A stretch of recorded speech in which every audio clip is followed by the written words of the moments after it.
Bonjour les élèves, la leçon d'aujourd'hui portera sur comment tracer des angles lorsqu'on nous donne un angle spécifique à tracer. Donc j'ai mis sur la page trois angles qui sont de trois types différents. Donc on a angle aigu, angle obtus et angle rentrant. On va commencer par notre angle aigu. Comment tracer un angle de 45 degrés? La première étape, c'est d'utiliser un objet droit. Moi, je vais utiliser mon rapporteur d'angle, mais vous pouvez utiliser une règle ou n'importe quoi pour vous faire un segment de droite. Comme ça.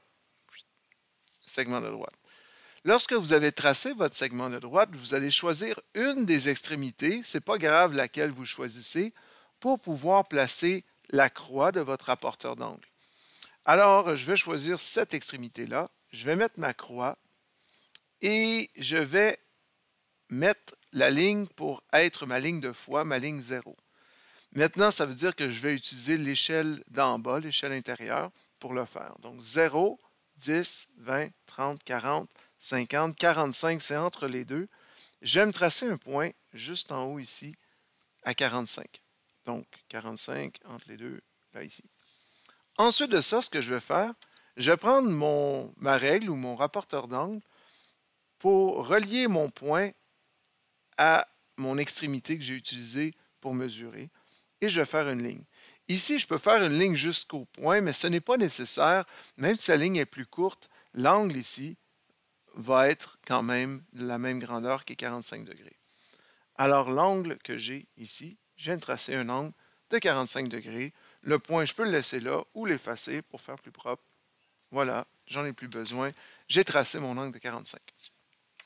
Ici, je dois tracer un angle de 160 degrés. Je sais immédiatement que c'est un angle qui est plus grand que 90, plus petit que 180, donc je sais ici que ça va être un angle obtus. Ici, ben, je vois que c'est un angle aigu.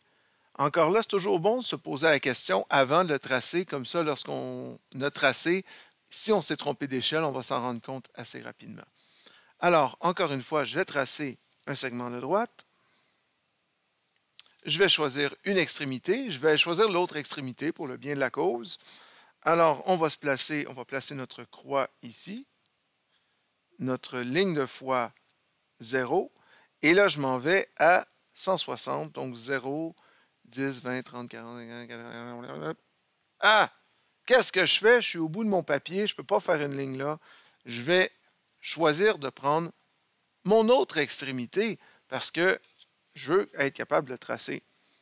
Alors, regardez ce que j'ai fait. J'ai juste mis la croix sur l'autre extrémité. Donc, je prends maintenant l'échelle d'en bas. 0, 10, 20, 30, 40. Je continue. 160 qui est juste là. Je trace mon point. 160. J'ai fait mon point. Je l'enlève. J'ouvre. Je m'en vais à mon extrémité, mon point. Je fais ma ligne. Voilà. Et maintenant, ici, j'ai un angle de 160 degrés, qui est mon angle obtus. Et j'ai tracé, encore une fois pour la propreté, j'efface mon point. Voilà, j'ai tracé un angle obtus de 160 degrés. Maintenant, on arrive à celui-ci, qui est un angle rentrant. Il est plus grand que 180, plus petit que 360. On est pris, comment on va tracer ça?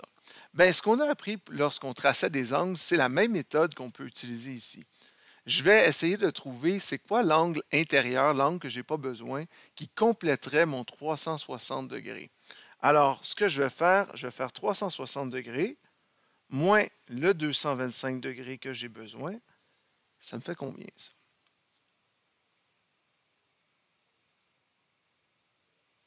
Ça me fait un angle de 135 degrés.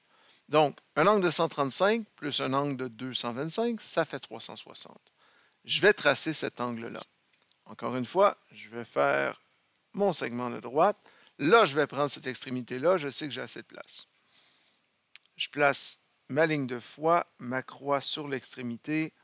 Je pars ici. Je vais utiliser l'échelle d'en haut parce que j'ai utilisé la ligne ici.